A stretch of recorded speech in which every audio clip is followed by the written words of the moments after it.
Hey there, friends. Welcome to Bronze Medal Moms. We aren't going for gold, we're going for bronze on the daily. I'm Amy.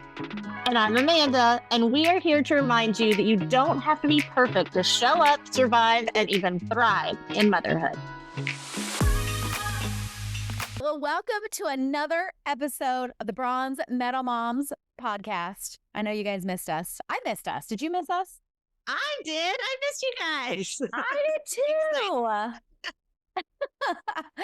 So tonight's episode or today's episode, or I guess it doesn't even matter. It's whenever you listen. This episode is about kids and eating, and specifically dinner time in this modern day life, right? Because it's not 1950 anymore, and that's okay.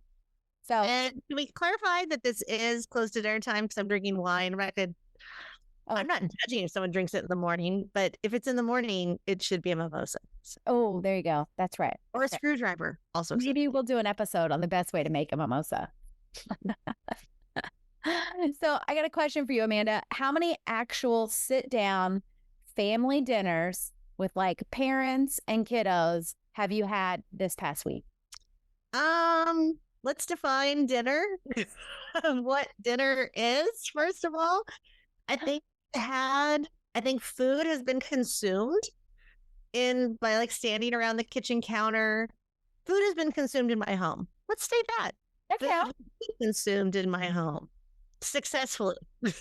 I think that counts. So on today's episode, we are tackling the chaos of modern family dinners. And spoiler alert, it's a little bit different than the family meals we grew up with, because I remember, and I was a sports kid. I had things after school. I had practice, but I still remember almost every family meal was sitting around the dinner table with my brother and my parents almost every single night. And now, yeah, I don't know. I only have one kid, so we'll talk about mine. I have one versus your three. But how do people do it? I have one kid, and I feel like maybe we could get one night a week. Maybe sitting around. I remember always sitting around the dinner table with my parents. I had two working parents. My sister was completely busy with all her stuff. I was completely busy with my stuff. My dad traveled all the time, and still we would sit down and have dinner. Like it wasn't like I don't know. And maybe that's how we're choosing to remember it, that it didn't feel rushed. But I think that's something that's really good to talk about, is the way that you perceive dinner and the way your kids perceive dinner. Because you might put together this last minute charcuterie board that you like throw on a plate and slap some lunch meat, cheese, throw a thing of grapes on there, and don't even cut up the strawberries, just throw them all on there for color, and think it's terrible. And your kids might think this is the greatest thing they've ever seen. You might watch it or eat it while watching their favorite movie, and they think this is the greatest memory ever. And they're like, oh, I remember mom did this. And here you are thinking, oh my gosh, I totally failed tonight because nothing was cooked. I don't even know where half that came from. You know, like we have to also put ourselves in the kids' eyes, that I guarantee if our moms could watch this, they would be like, no, we never. That is a really good point. I do remember, I remember several meals that we had over and over that were like staples in our family. And one of them was like green peas and frozen fish sticks. That is something you can throw together, right? Like really quickly. So you're right. Maybe like on my parents' end, they were like, okay, this feels like not a good dinner. And as a kid, I'm like, oh no, this is great. But I don't know. Say that because I made sausage, just like, you know, like you buy the big turkey sausage link. We had that. And one night I made that and mac and cheese. And I was like, this is dinner. And my husband's like, what are you saying? This is not dinner. And I was like, this is a totally acceptable dinner. It's totally fine. This is what I eat growing up. And little side note, I'll say this. My mom has passed, but when she passed, we went through her stuff and we found her old recipe book.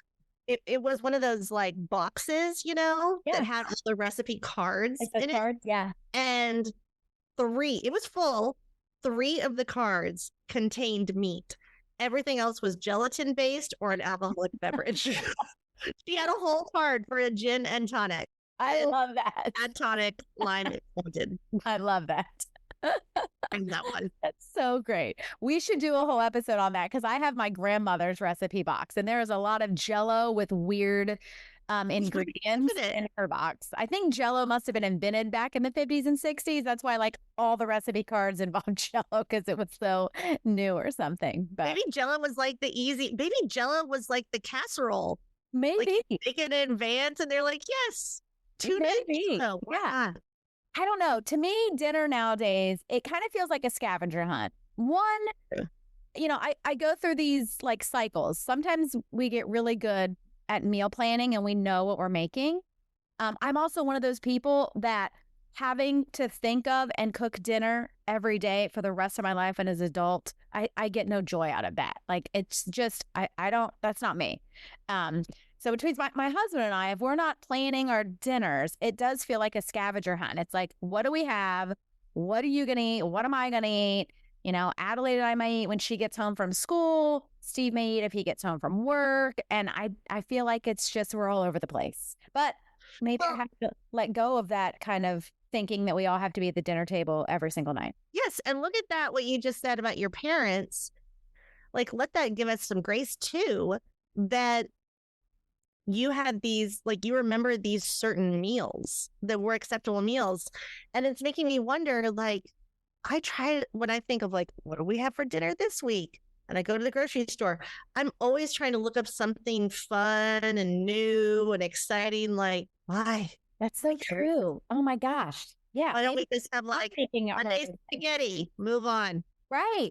Well, I can list off like 5 or 6 meals that we had over and over and over all the time. So maybe that's how they were able to make it feel like we had dinner on the table every night because they weren't spending all of their headspace and time trying to look up some new recipe. They were just, this is what we're doing. Yeah, the same. This is ruined us for recipe. But I found this really interesting thing from the National Institute of Health because I have picky eaters. My bookend kids are the pickiest of eaters. I don't think the baby's really not even still eating food. He's almost 3. He's like loves pouches and bananas. That's it. Yeah. But Jennifer's probably like, what are you doing? No, it's fine. No, He's fine. He's fine. But it's the bronze medal way. Stuff from the National Institute of Health, and I was typing it in. I thought, what is the most important thing for kids to eat? Like, is it protein? Is it watching their sugar? Is it all this stuff? And it said the most important factor for a child's diet are their experiences with food, their family's habits, and the role models they see.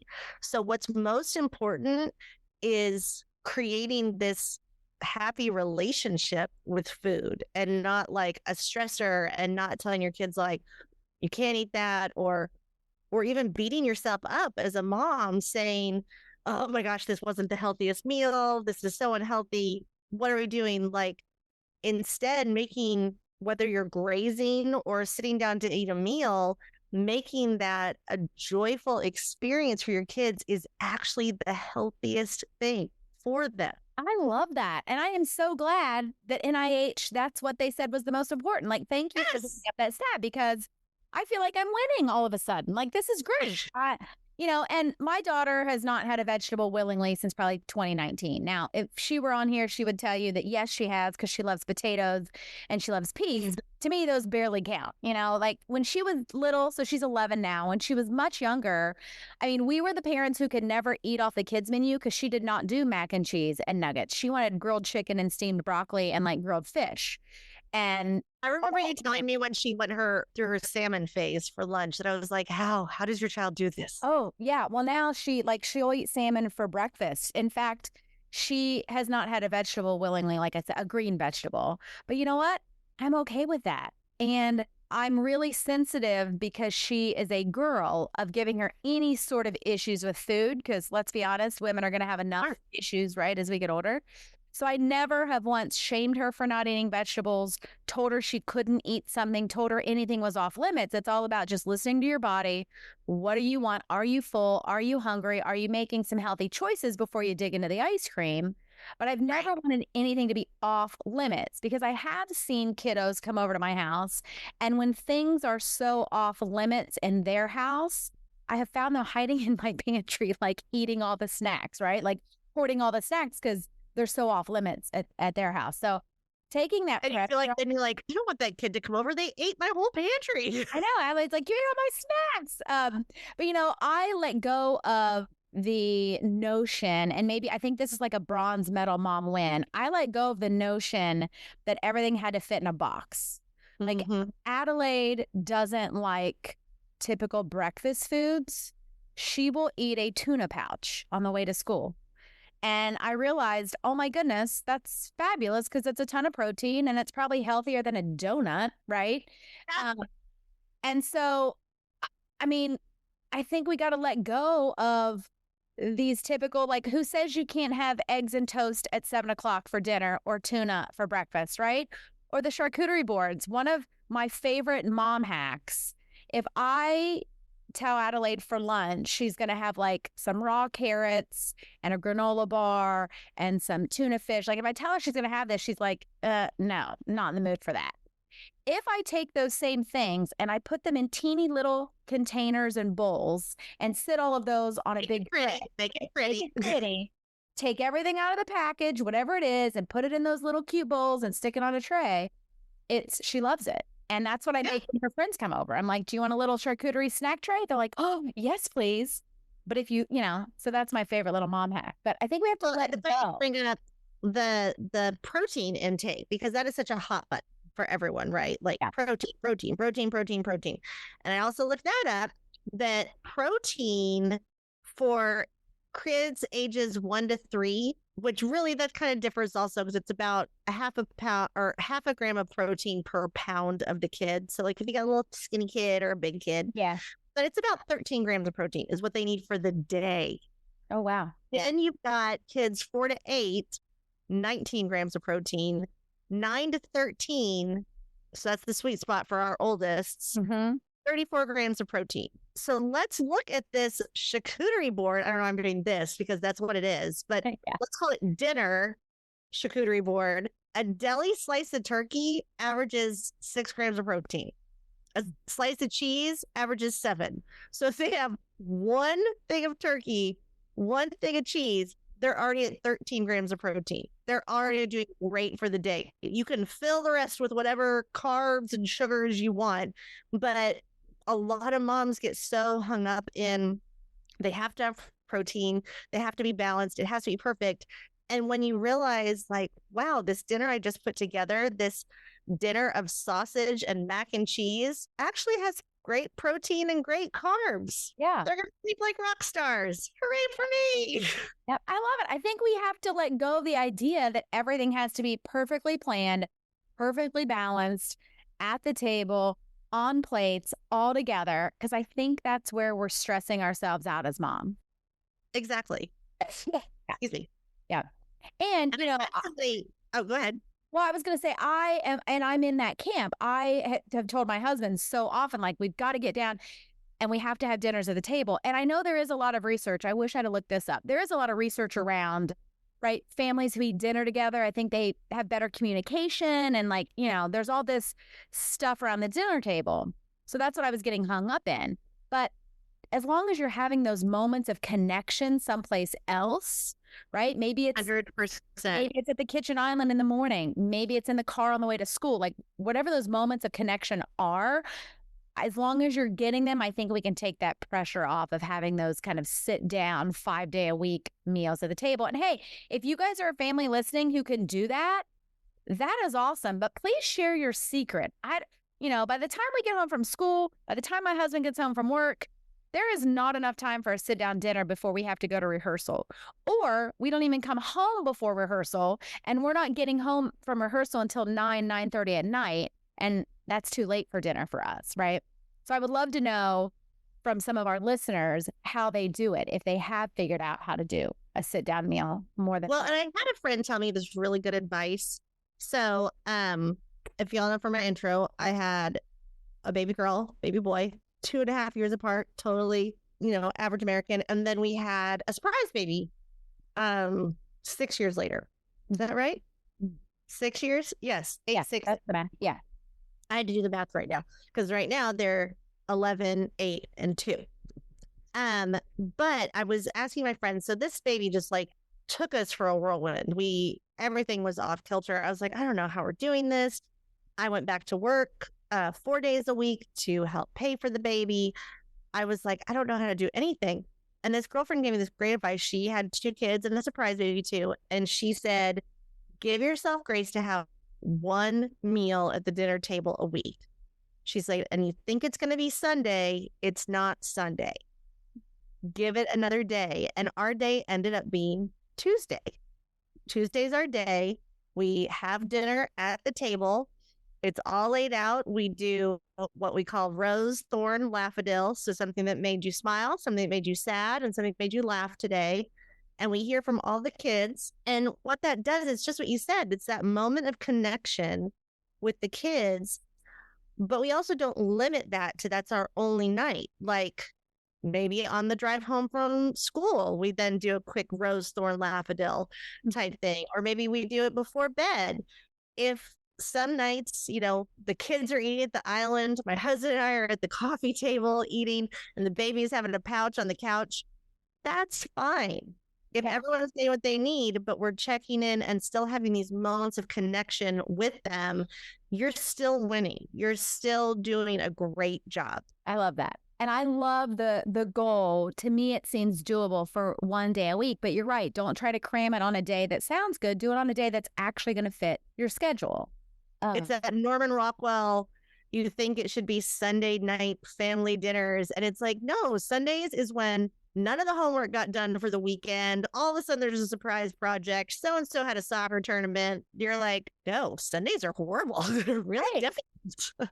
Right. I love that. And now I'm thinking ours may be like Mondays or Wednesdays. Maybe Wednesdays. I like that. I like that. And I think, I don't know about our listeners, if anyone else has that goal, I would love to hear, but I think I am going to try. And it doesn't mean I'm going to cook a full meal. I'm just going to try to get us all around the table one day a week. Right. 100%. It could be a charcuterie board at the table. Right. Totally fine. But it's that idea of at the table. And I guarantee, watch, 20 years from now, our kids will be having like, oh, we always ate at the table. Yeah, that was once a week. So I love this is like the bronze medal mom approach, right? So we're going to highlight the beauty of like modern day meals. We're going to take the pressure off. We're going to normalize imperfection. And it's no longer about these rigid traditions, right? It's going to be finding what works for our family, even if that's one night a week and they're eating frozen waffles. Right? Like, you know what I would love to hear? I would love to hear, you were saying like, moms, if you're doing this, points to you. You're the unicorn. We love you. You got the gold medal. You're amazing. We're still on the podium celebrating you. We're just not at the top. Right. But what is your go-to meals? How are you, like, what's your favorite recipe that you're like, I made this and I put it in the freezer for 3 months and it's still good. That is so good. That's what I want to know. You know something I did. So we have always been the type of parents, especially as Adelaide's gotten older, like you eat what we fix. If you don't like that, then she's old enough now, she's welcome to fix something else. I'm not going to force her to eat. So, I grew up where it was like, if you take it, you eat it, right? You got to finish everything on your plate. And, it doesn't matter if you don't like it, you're going to eat it. And I was like, well, I'm not going to do that with my kiddo. I'm not going to force her to eat something she doesn't like. But that also means I have a list of her favorite meals. So when I'm not sure, I'm like, oh, Adelaide really likes this. Now, that doesn't mean we don't try new things. We had a rule ever since she was little that she had to take 3 bites before she could tell us she didn't like something. Because like the first one doesn't count. And she would take like a barely teeny tiny bite. It's like this. Yeah, exactly. A little lick, right? They just like lick it. I'm like, no. And then the second one, so that she had to take 3 bites. So we do try new foods, but I have found it's on my refrigerator right now, like her favorite meals and dinners. So that helps me a little bit to know, like, okay, I know she's going to eat this tonight, having those little cheat sheets, but maybe I'll share those. You just want to get them fed so they'll sleep well. Yeah, exactly. And I can share those in the show notes too. So, I don't know. I love it. But, if you're a listener and if your kid hasn't eaten a vegetable either since 2019, you're not alone. And I promise you it's okay. We're with you. Yeah, we're with you. But if they have, like, you're an amazing unicorn, and I would love to know. Now I know, like, a friend of mine, her kiddos love raw vegetables. Like, that is their go-to snack. And like, kudos to her. I'm not sure she actually did anything that any of us could like replicate. I think that's just her kiddos. So when they come over here, I always have fresh veggies, raw veggies for them. Adelaide still won't eat it, but my bookends, no vegetables. The middle one, he would love a big plate of steamed broccoli and veggies every night. yeah. All he does is eat vegetables. Yeah, I love that. Steak, vegetables and steak. The other ones are like sugar, carbs. Oh yeah, My middle one is healthy. mine's a carnivore. You know, I even bought one of those books, those recipe books on how to hide veggies in foods. Yes. It worked until she saw it. I mean, when your kid sees you cooking and has the book of, and it literally says hiding vegetables in food, she's like, I'm out. I know there's spinach and tomato sauce. When did you learn how to read? I know. I'm like, dang it, mom fail. I'm like, all right, forget it. I'm not doing that. So we want to hear from our listeners. Like Amanda said, drop it here in the comments, or if you follow us on Instagram, let us know. We want to know kind of what is the kind of craziest dinner you've served, or the best family mealtime fail. Message us or tag us. And do you have anything before we give them a teaser on our next episode? No, I'm done talking about. Me too. I'm done talking about food. Listen, I'm excited for the next episode because we're going to dive into the world of Carline. It is one of my favorite topics. I go live almost every day, and I call it Carline Confessions. I cannot wait to do a podcast episode on this. I will tell you, I would love to find a mom who actually says, you know what I love? Carline. I love it. That's the unicorn. No, that's the unicorn. Nobody likes Carline. It's a total train wreck. I can't wait. All right, join us on our next episode. You're not going to want to miss it. Bye, guys. Bye. Thanks for listening to our moms on Bronzeville Moms. Don't forget to subscribe, share with your friends, and leave us a review. We'd love to hear from you. See you soon.